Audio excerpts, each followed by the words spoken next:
Once, in the hush between moments, Elara found a message scrawled upon the wind. Follow the white rabbit. She hesitated. Was this not the call of dreamers? But the air shimmered, and before her stood a rabbit, its fur woven from moonlight, its eyes deep as forgotten prayers. It turned, its ears twitching like a secret only the universe dared speak. She followed. Through alleys where neon dripped like liquid stars, through doorways that led to forgotten places, where time pooled in golden puddles, where silence hummed in colors unseen. The rabbit moved like an invitation, a question without words, a promise without form.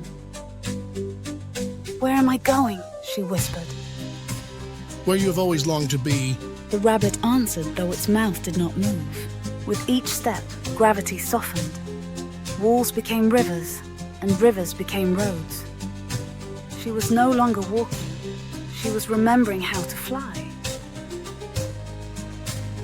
"All that you seek has been seeking you," the rabbit murmured.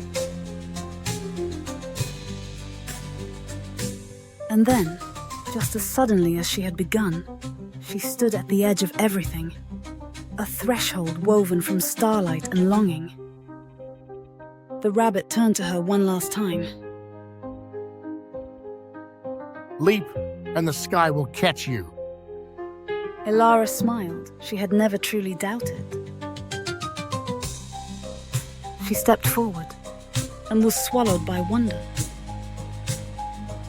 Each step sent ripples through the luminous path, the walls expanding and contracting like a living dream.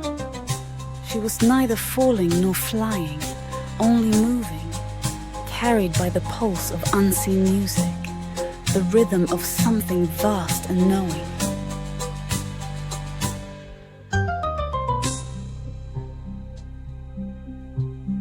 "Do you see now?" the rabbit asked, though its voice was more a feeling than a sound. Elara reached out, fingers tracing the edges of the dream. It was familiar, a memory wrapped in mist, a truth she had always known but never dared speak. "Where does this end?" she asked. "Where it began." The rabbit said without moving its lips. Each step sent ripples through the luminous path, the walls expanding and contracting like a living dream. She was neither falling nor flying, only moving, carried by the pulse of unseen music, the rhythm of something vast and knowing. Then, without warning, the tunnels opened, spilling into open air.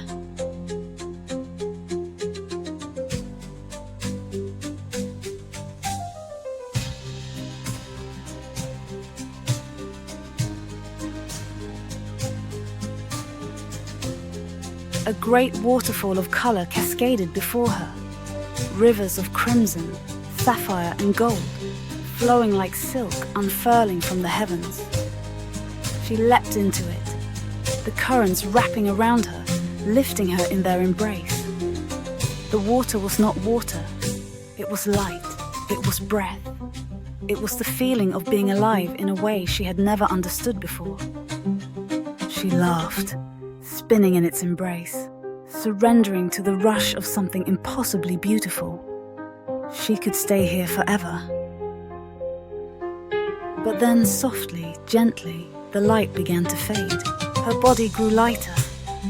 The colors softened, dissolving into mist, into whispers, into quiet air. And when she opened her eyes, she was lying in her bed. A dream. And yet, she could still feel it. The sensation of light curling against her fingertips, the echo of color wrapping itself around her skin.